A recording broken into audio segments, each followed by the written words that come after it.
What is going on, betting people? It's your boy UTA back with another video. I'm back with another episode of the Tea and Tackles podcast, the podcast where we talk football, we give you some bets and predictions and talk a lot of shit in between. We've got an earlier episode this week as we wanted to recap the weekend's games and look ahead at Champions League. This might be something that we do more going forward and maybe try drop some, maybe 2 episodes a week, something like that. I'm joined with the usual boys, Jaden and Ziggy. How we doing, boys? All right? Not too bad, not too bad. Yeah? Doing good, thank you. Yeah. Nice. We had a massive weekend. I guess we can start there. Some mad results. I think Saturday were like the day of the underdogs, man. I mean, we were watching a few games together. We started with Palace Liverpool. Liverpool scraped one out of the bag, away from home with the Harvey Elliott banger. We had United losing to Bournemouth. Burnley getting a point against Brighton. Looked for most of it. It might be that they could have actually sneaked 3 points. Sheffield United against Brentford. The turnaround with Chris coming back into managing the side. Any views on this weekend? What we're thinking? I mean, there must have been some big parlay bets winning this weekend. If you were backing all underdogs, it's the dream weekend for it, man. Ziggy, nice. You have any hot takes, hot bets this week? Not this week, no. Fortunately, because I definitely would have got blown out on literally everything. But I don't know. I don't want to spend too much time talking about how shit United are because we pretty much do that every podcast. But I don't know. Bournemouth were class, to be honest. I was just looking at the table, and Bournemouth are on the same record as Wolves, Brentford, and Chelsea, which I don't know if that says more about Chelsea or more about Bournemouth. But I just think Bournemouth are being, for how bad United were, Bournemouth looked really good, really well drilled, really solid, and just Areola's doing an absolute madness there with very limited funds and. Yeah, I mean, even that though, there are some class players in the team. So I think they're a really fun team to watch. Just it's kind of cool. Some of the smaller teams in the league are really stepped up levels. Oh, big time. It's so competitive, isn't it? And even Bournemouth, I was saying a couple of weeks ago, I like once they get set, they've also got couple of midfielders to come back. Once Tyler Adams comes in, I think in that midfield adds a bit of energy, a workhorse. Instead of having Ryan Christie, who's kind of makeshifting in that deeper role right now. But as a team, as a unit, the depth they've got in wingers, they've got 4 wingers they can interchange. Clivert, Sinistera, Semenyo. They're all top quality, man. I do think. At some point they could be a real problem. It just took a little bit of time to implement, I think, his style and for them to get used to him. And like you said, the players, having the players available to pick from. They've got a lot of injuries as well right now. They've got Scott. I mean, true, but they got Scott out, Randolph, Macondes, Traore, Kelly, Aarons, Fredericks, and Adams. I forgot Traore as well. I think he were a kid from Sassuolo. He's another one. Another problem. I think he had a decent start, didn't he? Yeah, I think Bournemouth are definitely coming in their own. And they had you boys figured out. Yeah, I mean, in a lot of ways, it was quite similar to Chelsea. It's just funny because Bournemouth were more clinical than Chelsea and probably more organised, if anything. And I mean, from United's perspective, I think it says a lot that McTominay and Maguire are our most informed players and just are not good enough as well. So It's just, I don't know. There's a lot to be said about that, but not much that we haven't already said. So other than that, I guess kind of pivot onto Chelsea a little bit because they seem to be almost in an even worse state than United. So what do you think of the? I know we're jumping to the Sunday games, but losing to Everton's a bit of they're really on a tumble right now. They're quite up and down. I mean, they're just not figured out. The team's not figured out. I think Pochettino needs maybe a window to mix it about, get like certain players he wants in, because they're all quite young players that are in the team, apart from Thiago Silva. I don't know how many like older players they have. I mean, I've seen Gallagher captain, then Colwell captain, and then they don't have an established player that's leading the team. I think that probably is what Pochettino would be looking for. Is that an excuse that, like we're saying, they're so young? I'm like, look at Brighton, man. Brighton are even younger, and they're causing problems. Like, Chelsea have gone out and spent more than anyone in Europe, and I'm like, if you look at Brighton, they're just bringing in these young players and still competing at the top level. I'm like, I think the only thing is Poch. These are not Poch's players. You know what I mean? A lot of players were bought before, or he's come into this trying to make do with 20 new players trying to put a squad together. And arguably, I don't think, Nkunku, I think, is probably the best signing. They've not had him yet. And I think they need someone up top to just, they create chances. Yeah. They're just not, it's embarrassing. They're just not clinical at all. I'm like, yeah, Jackson is not clinical and Sterling is not clinical. So don't need to say much about that. Like, honestly, without Palmer, Palmer's probably the most clinical of the kind of attacking players in their lineup. Sure. And that's coming in from kind of the midfield. I mean, even against Everton, though, you watched that game and it was like, they started off strong. They started off, first 10 minutes, they look decent. But like you said, that is such a difference maker. If you finish your chances, that's a different game. Like you did at Everton, you know what I mean? Everyone I were expecting you boys to suffer like you did, like Chelsea did. But you got that Garnacho goal and shut them up straight away. Yeah. Like that's huge. If you don't have that straight away, and then the away fans get, especially Goodison, they've got a chip on the shoulder. We can go to them as well, because they would be, is it 10th?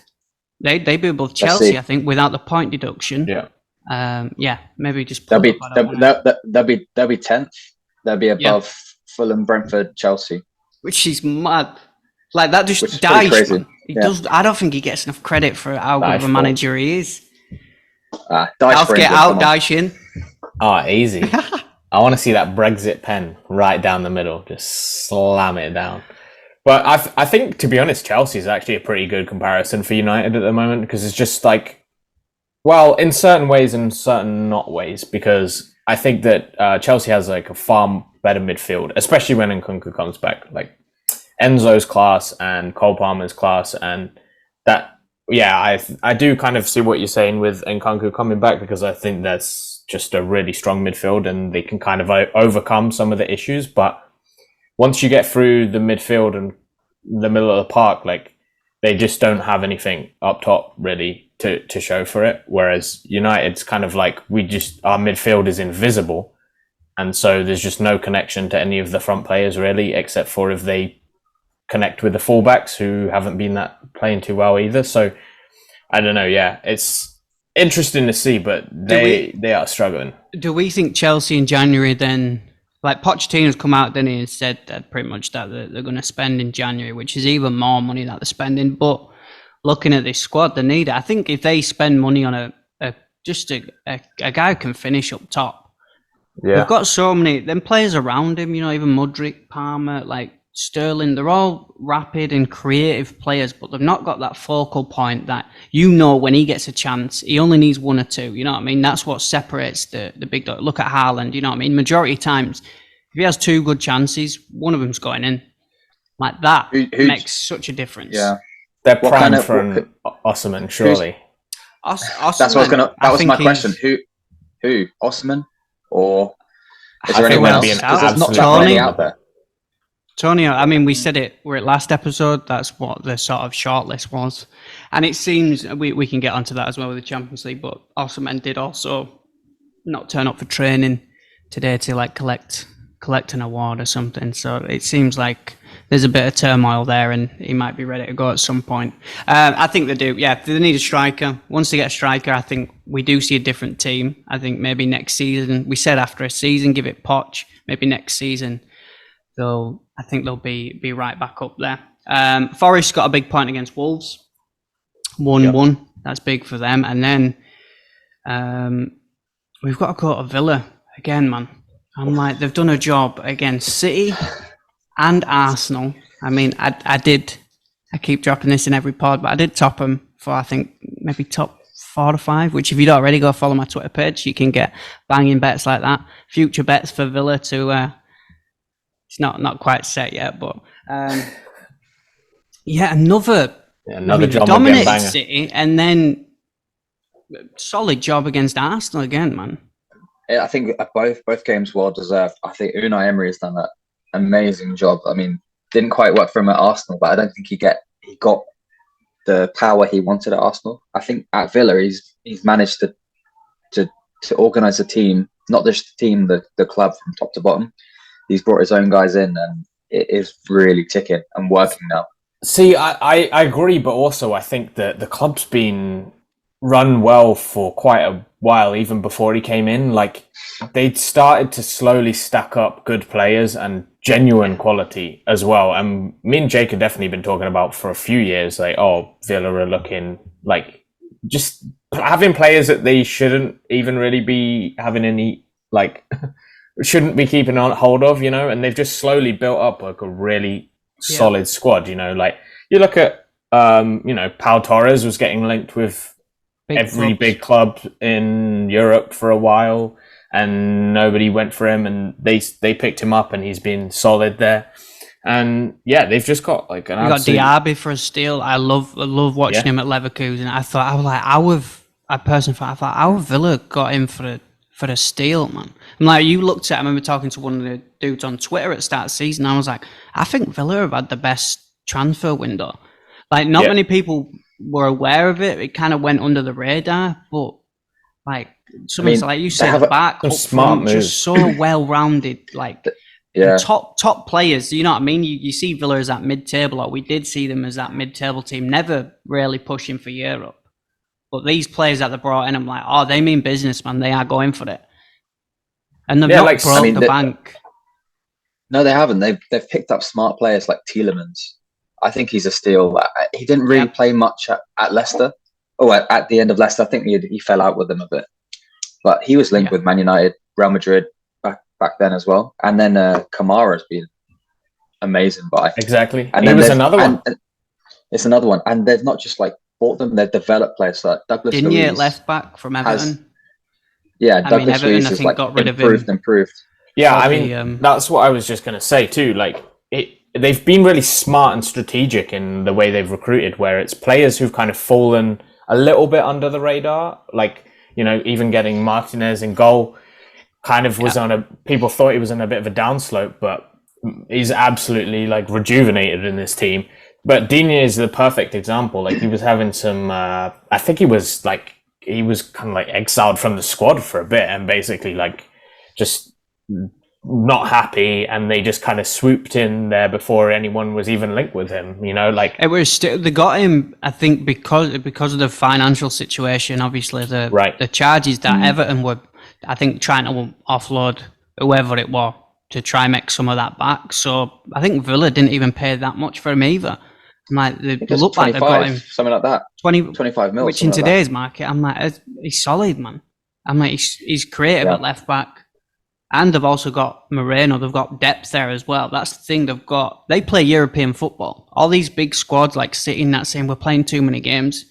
And we spoke about this. I think in general as a football, there's way too many games going on. We're losing the quality. We're getting too many injuries. But that ain't an excuse when Villa are playing on a Thursday a day later and then they're beating you on a Sunday. You know what I mean?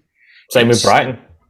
And these are teams that have not played. They've got to adjust to it. It's new to them. City, Arsenal, you know, they've done it for years. That, like, you kind of get used to that system of like, okay, we play Wednesday, Thursday, Saturday, Sunday. You can sort of adjust to it and have a plan of rotation. These teams that are new to it, like you say, like the Brightons, like the Villas, it's surprising to see them do well. I think it's affected Brighton maybe a little bit, but it's surprising to see them do well because they've had to adjust to that as well.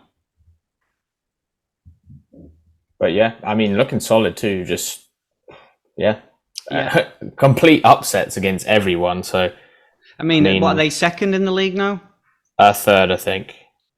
Third. Yeah, just behind 1 Arsenal. point behind Arsenal. 1 point behind Arsenal. No, there's nothing in it, is there? 2 points behind Liverpool. It's not. Long way to go. So, is it Arsenal, Liverpool, Villa? So it's Liverpool on 37. Liverpool top? Yeah. Arsenal on 36, Villa on 35, City on 33. So it's not much in it at all. Not much in it at all.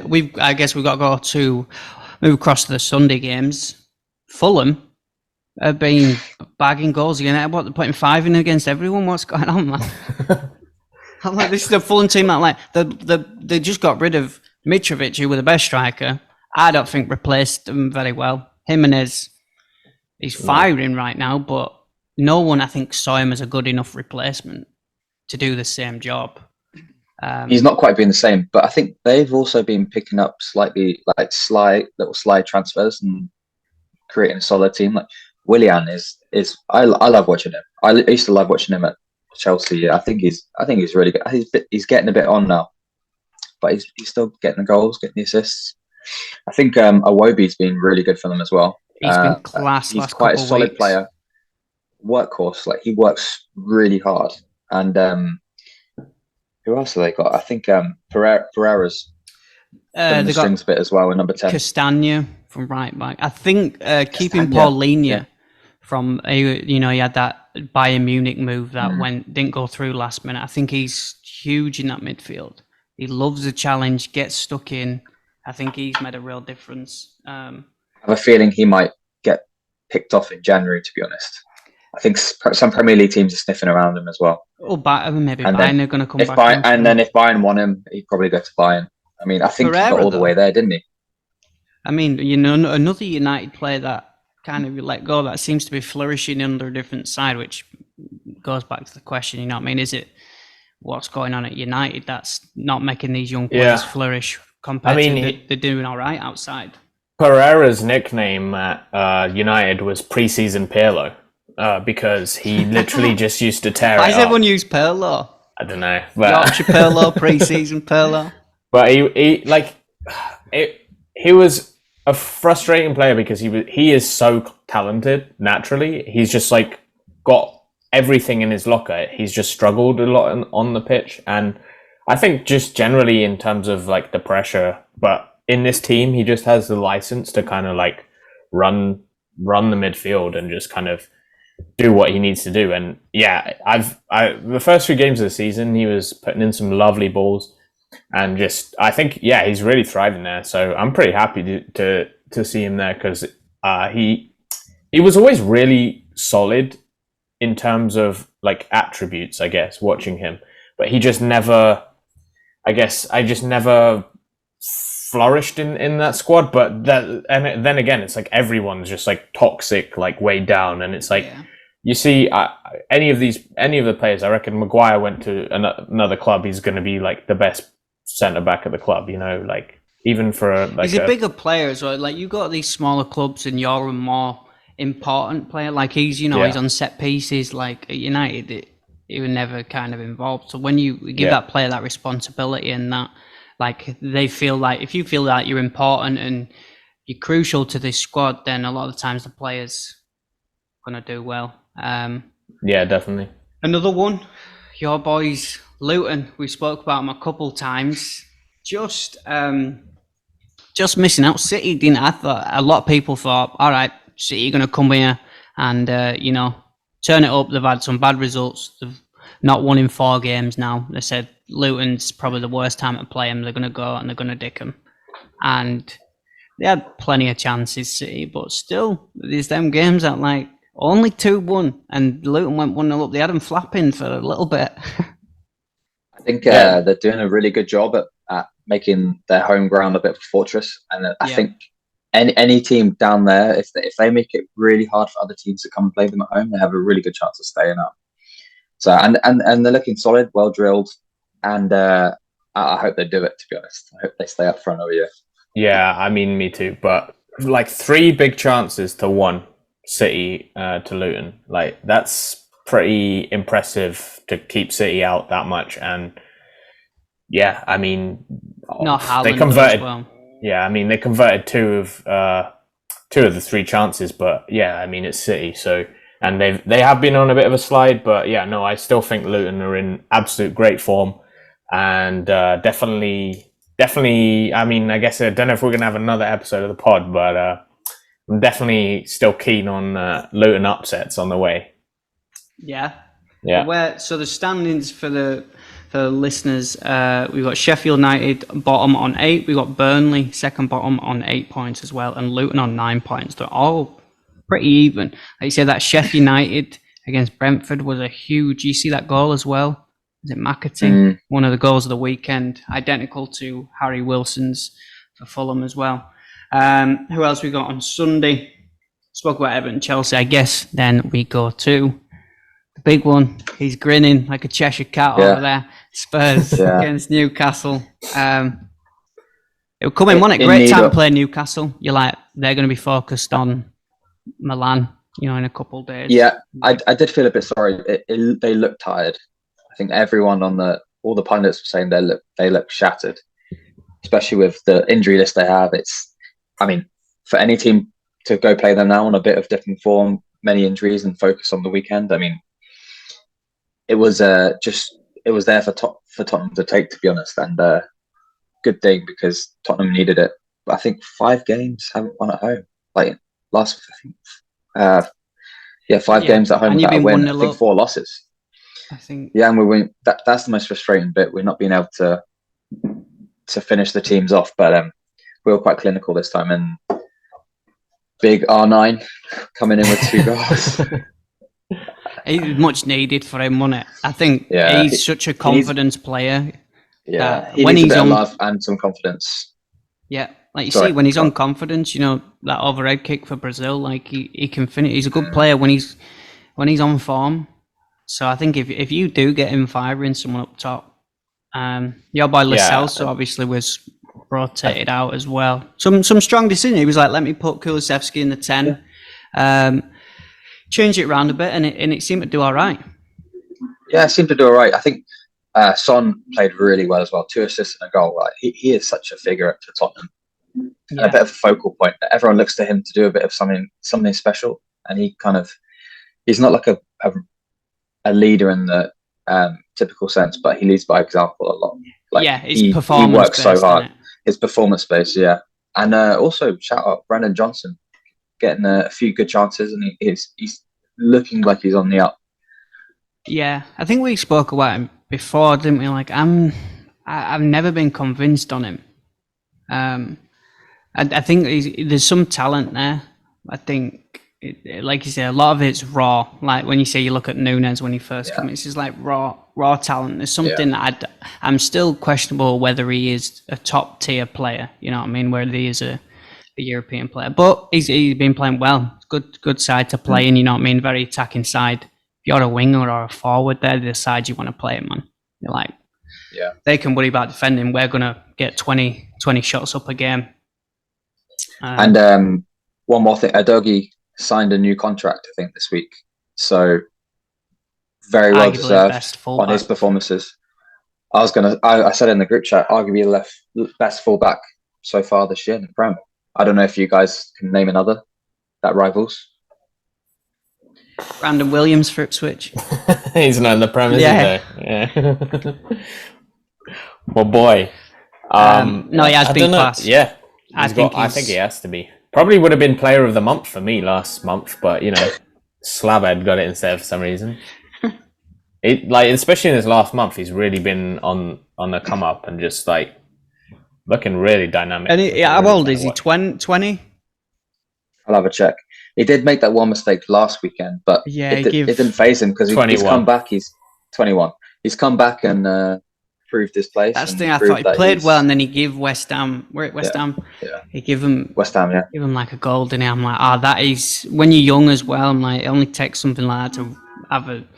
You look at Havertz, like just a bad performance can just make you just dip and dip. But he looks good mentally, good physically. He seems class. I think for such a young age, he seems like a real problem, man.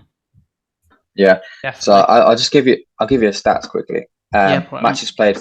14 matches played, 1 goal, 2 assists, 88% successful passes, and 9 chances created in 14 games, which that's a pretty very, solid, very solid in the Premier League. Yeah, created for a fullback as well.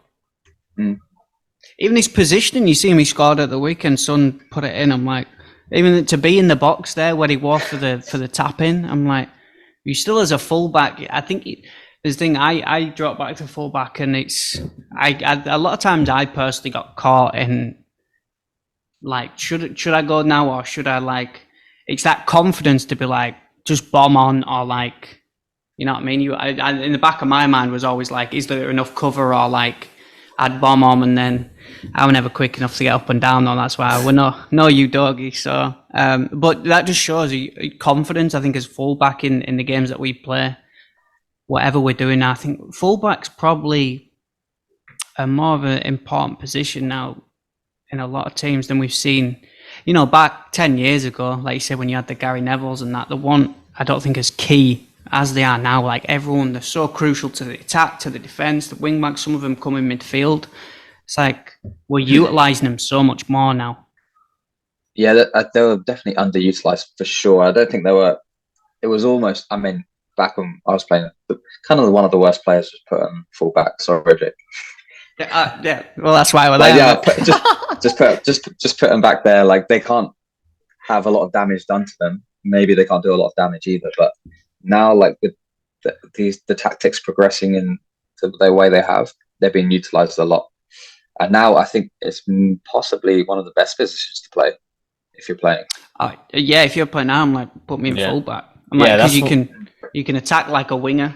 I used to pretty much play wing anyway. That's what they used to get annoyed with me, because they'd have to defend, because I'd be pretty much right wing anyway. You'd be playing with three defenders. But it's great, man. It's crucial to the teams. It's good to see. But also it's I think a demanding position. Fitness wise, I think they've got to be some of the fittest in the team. Physical, like you've got to be quick, but you've also got to be strong defensively. We've seen with Trent, his defensive issues come into play. Yeah, I mean, that's why I was put at fullback, left back, pretty much. And that's when I knew my career was over, age 10, centre left back.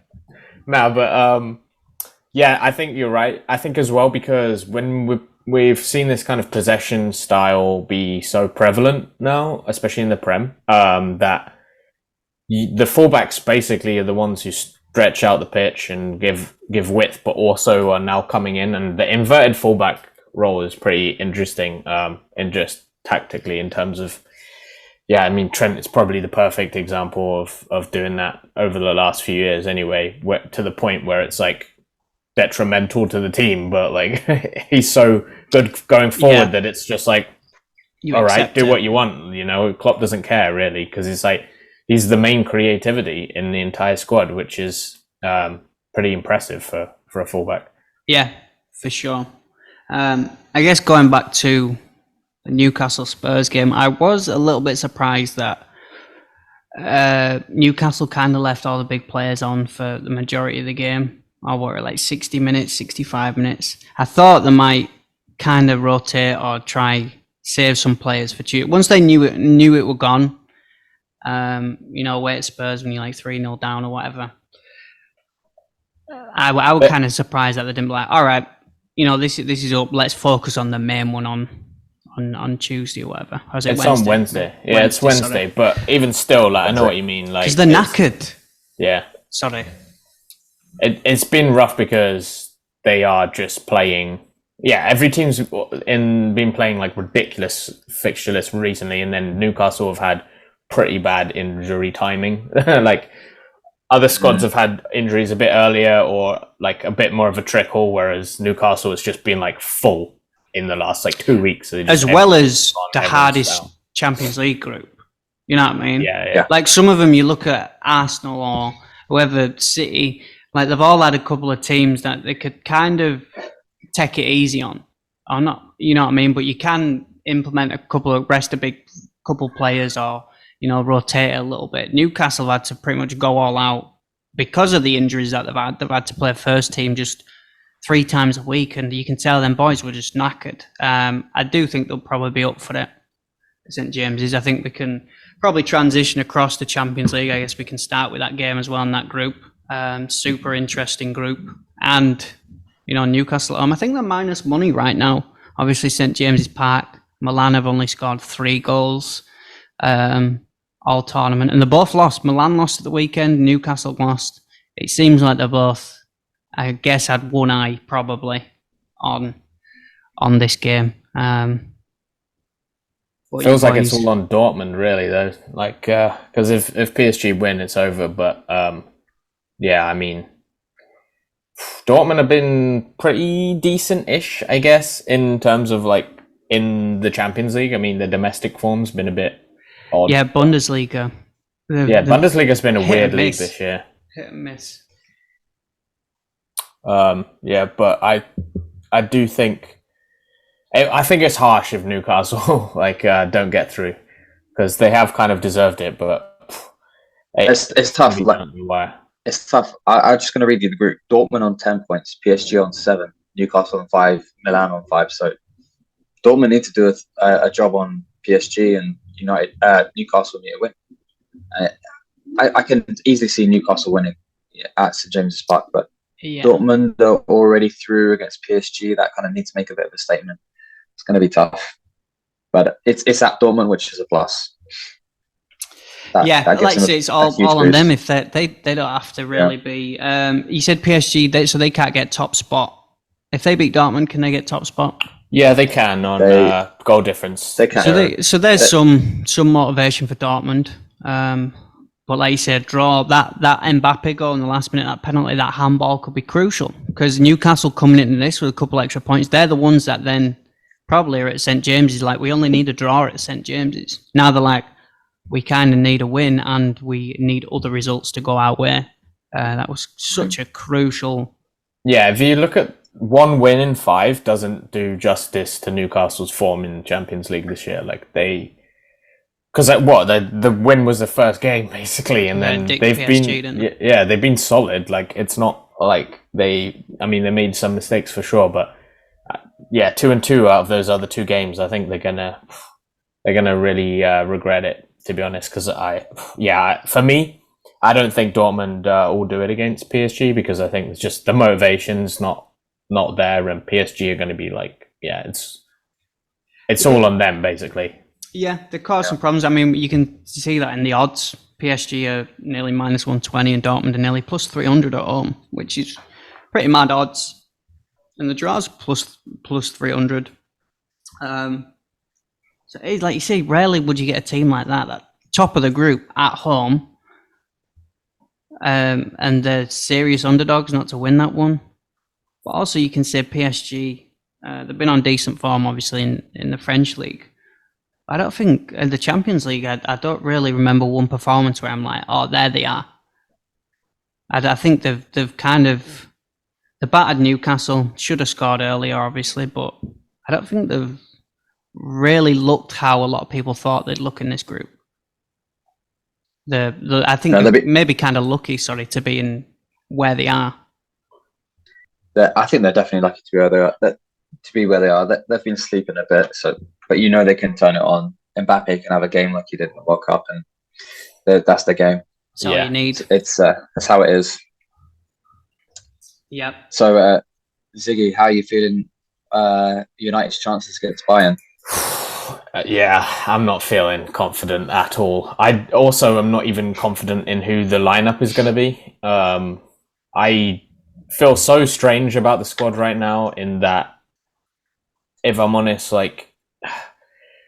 it's so weird, because McTominay is literally our best goal scorer this season, and he's also probably our biggest liability in the midfield. Like, you actually watch it, he gets forward and gets the goals, but the thing is, we've been gaslit essentially into believing he's a fucking 6 or an 8. He's not really. He's a number 10, and he's an attacking midfielder, and he's very he is quite good at that, actually, because he started his career as a striker, and that's why he's got a finish on him. And he actually is probably, at some point, a lot of fans have been saying, just chuck him up next to Højlund or instead of Højlund for a bit, because the problem is, when you watch him in the midfield, he doesn't come to the ball, and he doesn't provide a passing option. He somehow manages to always get cut off by an opponent player or whoever the defensive midfielders is, he's never comes to ball. He's just never there for a pass, or he's too far up.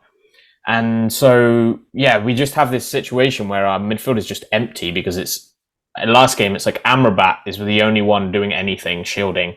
And actually, I thought Amrabat's looked a little better in recent games. I think it was unfair when he came into the squad. He was straight into left back, which is not his position at all. In the Prem, for the first time, that's outrageous. You know, like, you can't really judge someone like that. So yeah, our midfield is just a hole because it's Bruno is playing, you know, forward as he should be, but then Scott is just not staying in between. He's just playing up. He's basically in Bruno's position, like they're playing the same position. So we just got this massive hole everywhere. So I don't really know what the solution is, what's going to happen, but I think we're going to get dominated by Bayern, to be honest. Like, Musiala is an absolute beast, and he's been talking in the media about how much he loves used to love watching United growing up and being Old Trafford, and it breaks my heart, man. I'd love to see him at United. He's literally dream signing. Could have had him and Jude at United tearing it up. Instead, we got Scott McTominay and Amrabat.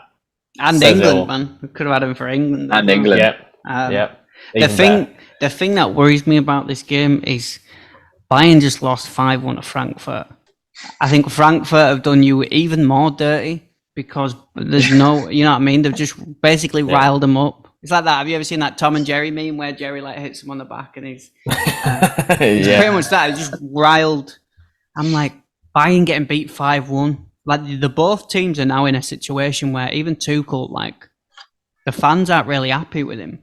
You know, you've got United fans that are, whether they're blaming Ten Hag on, and German fans that aren't happy with Tuchel. So it's interesting. I think Bayern, you know, like you say, they're not going to be as complacent or as unforgiving like the war against maybe Copenhagen. It wasn't really a motivation game. This, although they finished top,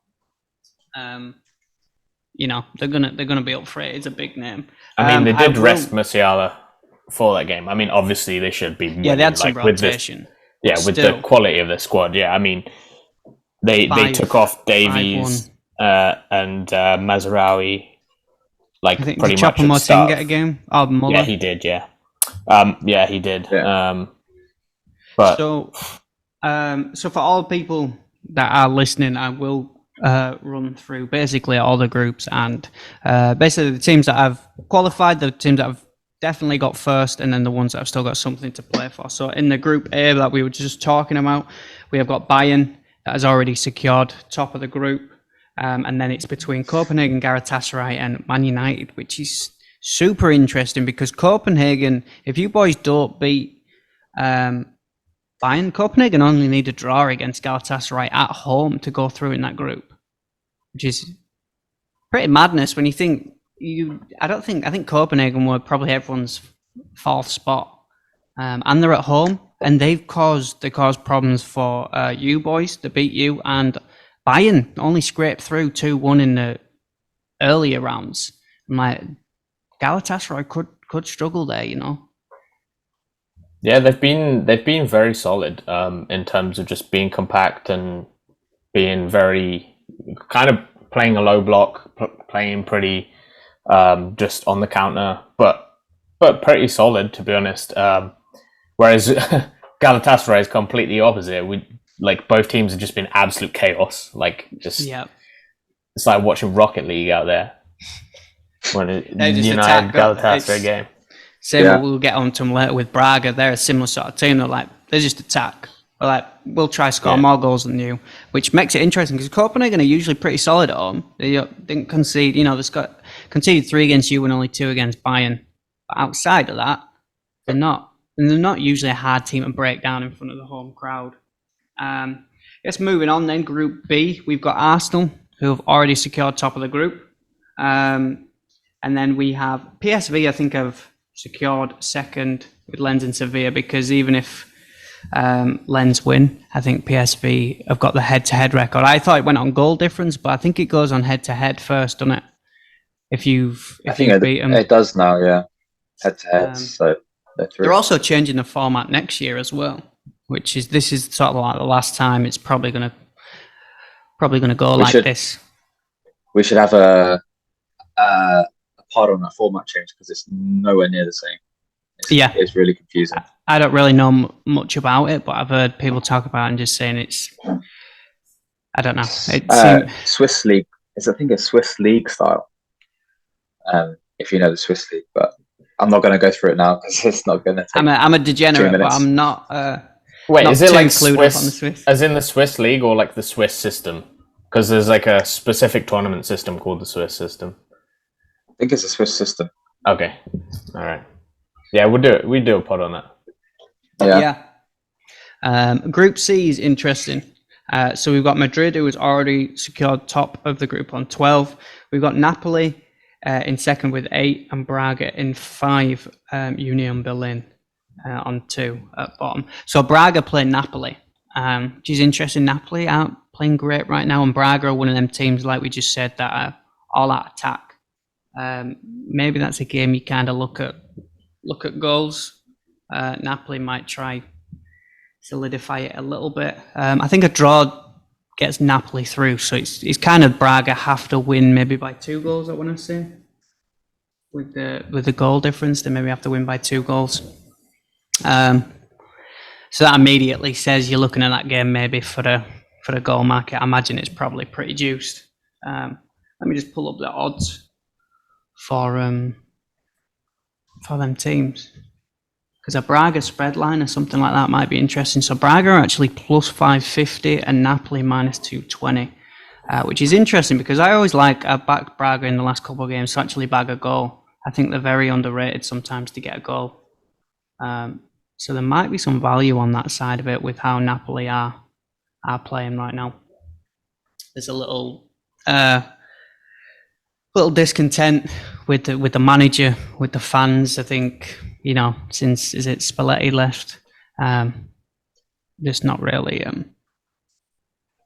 looked the same side. But only need a draw, which at the Maradona stadiums,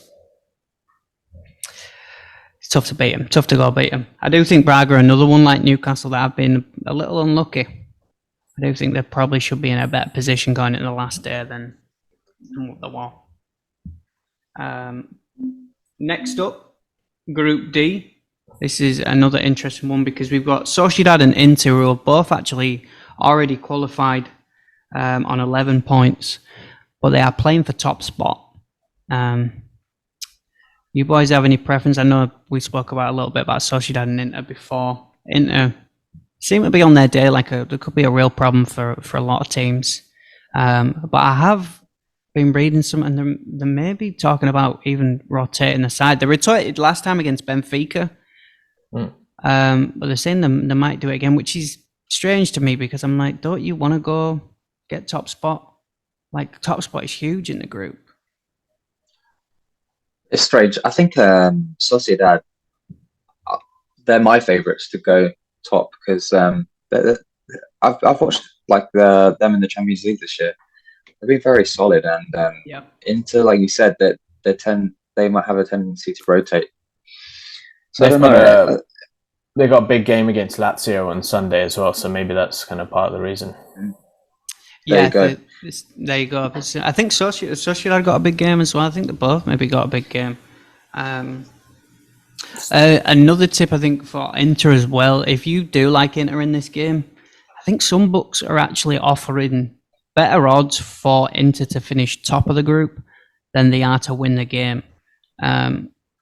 Which is, if they win the game, then they finish top of the group. So if you do like Inter to win this game, have a look around because I think you can actually get better odds if you back them to win the group rather than their money line it in this game, which is a strange one. Moving on, we then have Athletic against Lazio, another 2 teams that have basically secured the knockouts but play for basically that top spot. Atleti only need a draw. I think, are they at home in this one? Yeah. Tough place to go. Probably be a good game, actually. Yeah, but like I say, Lazio with a big game against Inter at the weekend as well. They've been at home. They've been decent. I think away from home they've been so hit and miss. Yeah, the bit of a weird form right now. They've drawn their last game, won the 3 before that, and then lost the 1 before that to Salernitana. Yeah. Yeah. So it's, I don't know, but still, they got a good squad, and I think might be an underdog of an entertaining game to watch. Actually, I think that could be quite a good one. It should be. The Simeone Atletico, I think they're always sometimes some of the best in the Champions League. Like, even if you're not watching it for the football, the antics and everything that goes into it, like It's got to be a red in that real one. dirty side of the game. Yeah, there could definitely be. But again, if both teams are secured knockouts, it's how much are they willing to go for that top spot. Athletic only need a draw at home, but they've been a totally different side. Way more attacking, way more goals, conceding way more goals. This season, they've been a totally different side than a couple of years ago. I'm like, not a chance. I'm like, they'll lock it up, they'll play dirty. Now they're way more open, way more attacking. It's kind of interesting to see. What do you think's changed with Simeone? Because he's not normally very consistent and quite stubborn. So what do you think's changed with their style of play? Is he getting bored, or? I think there maybe a little pressure at some point. I remember a little while back. I mean, if you don't know, I think Simeone's the highest paid manager in the world. Wage-wise, he's been there a while, and maybe it needed a change. Maybe we're getting a little bit stale and predictable.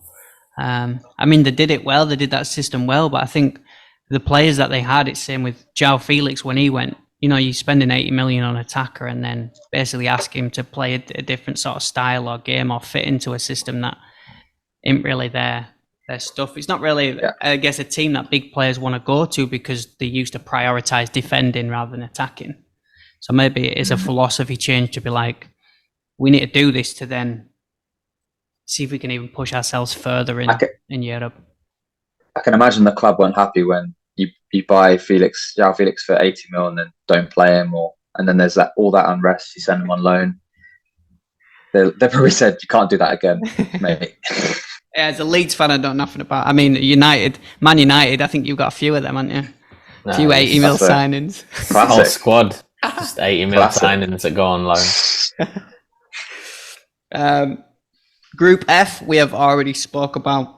Dortmund, PSG, Newcastle. One thing I would say about these games is the reason I'm reading out who sort of secured the knockouts. If you are following for some sort of betting stuff, it's crucial to bet on sort of games that have a meaning. You know what I mean? There's cities that we'll get onto later that. These teams at the top that have already secured the top, so the Bayerns, the Arsenals, the Madrids, and cities they've got nothing to play for. For personally, so they're games that maybe you'd. Depending on the odds. On that City game.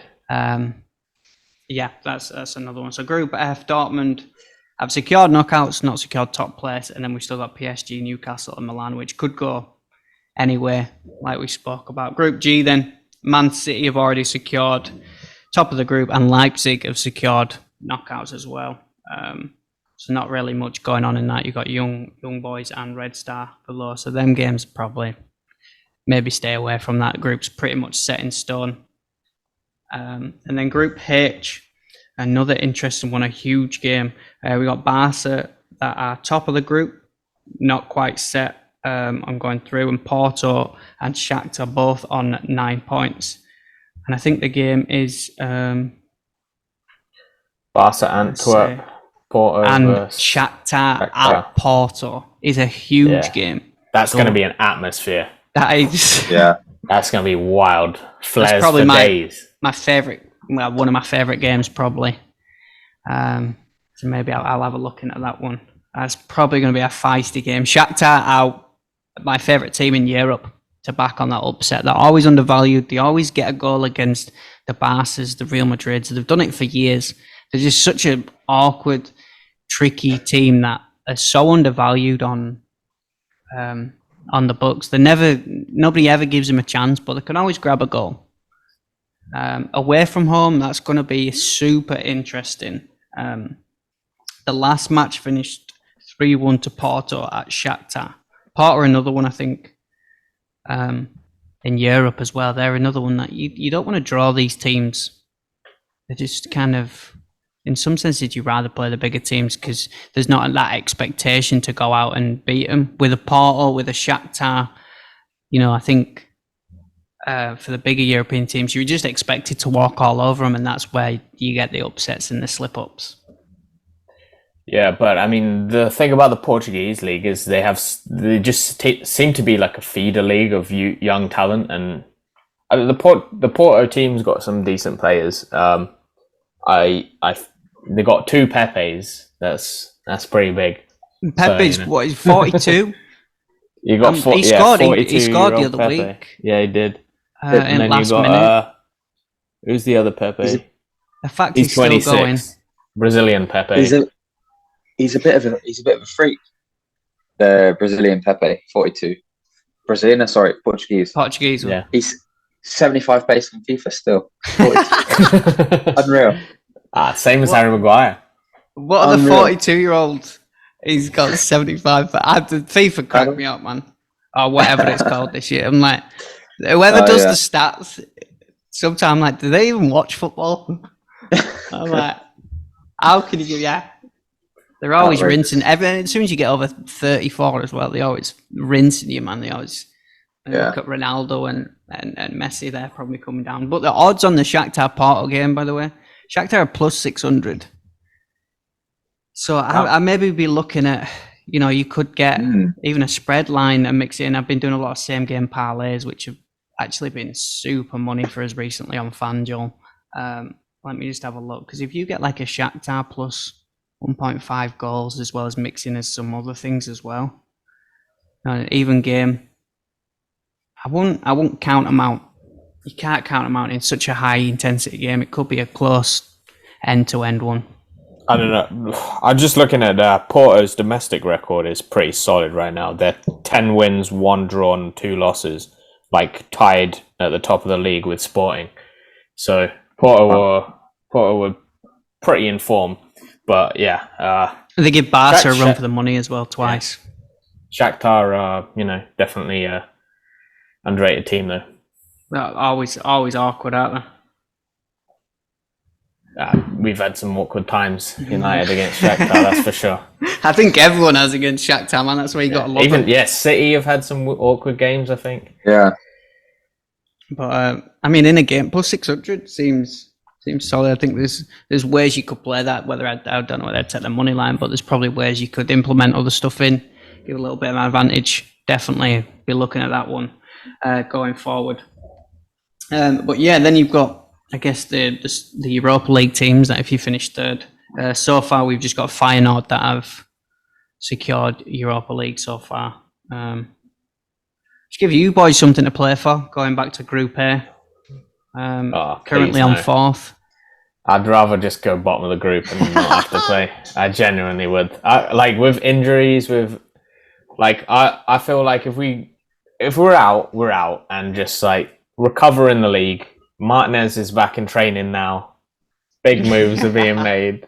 To be honest, I'm not sure if you have that choice of Europa League. I feel like you might just be chucked out by Bayern.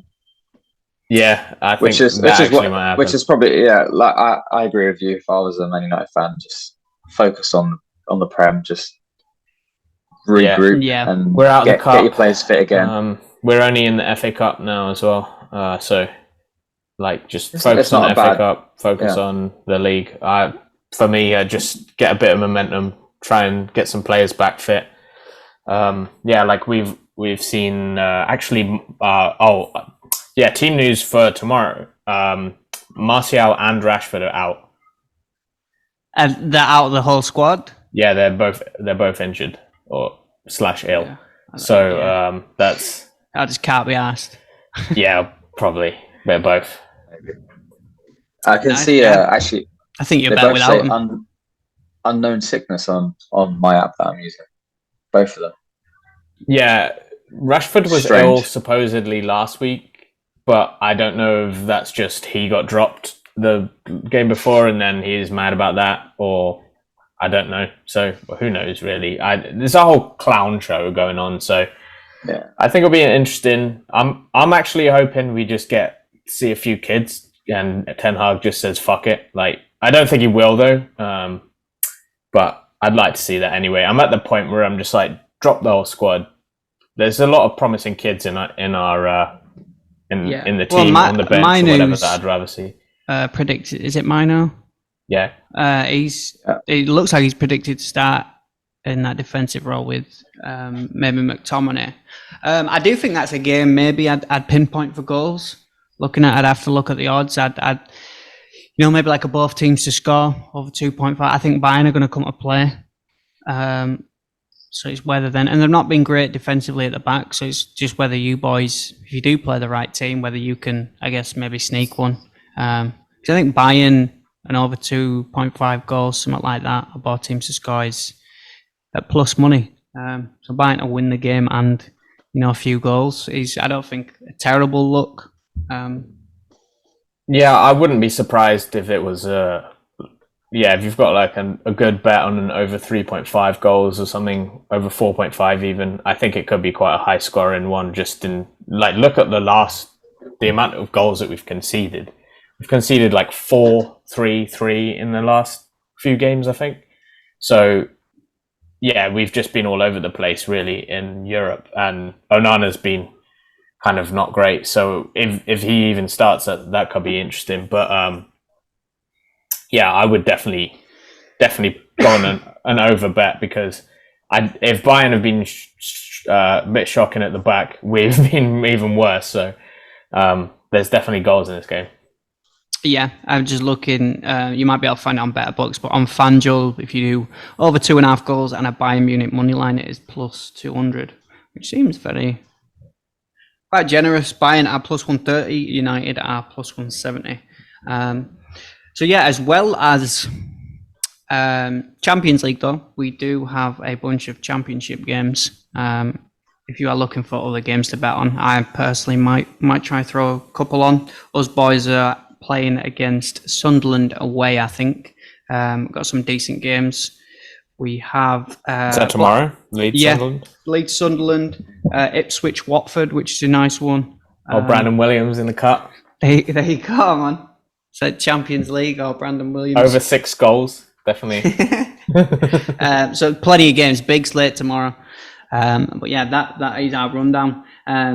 If you don't already, go give me a follow on Twitter, UTA_bet. And if you do want some bets for tomorrow, that is where everything will be posted, all the official stuff. I do sell cards on Whatnot, UTA_card collection, also on Instagram and TikTok. And the pod itself is on TikTok. The Tea and Tackles is on actually Twitter now. We just opened a Twitter, Tea and Tackles, and we are on Spotify as well as YouTube, whatever you are listening on. If you guys do have any questions or games you want us to talk about, or even bets, we will obviously try to implement that going forward. But I appreciate any love, like, subscribe, comment, and as always, we'll catch you next time.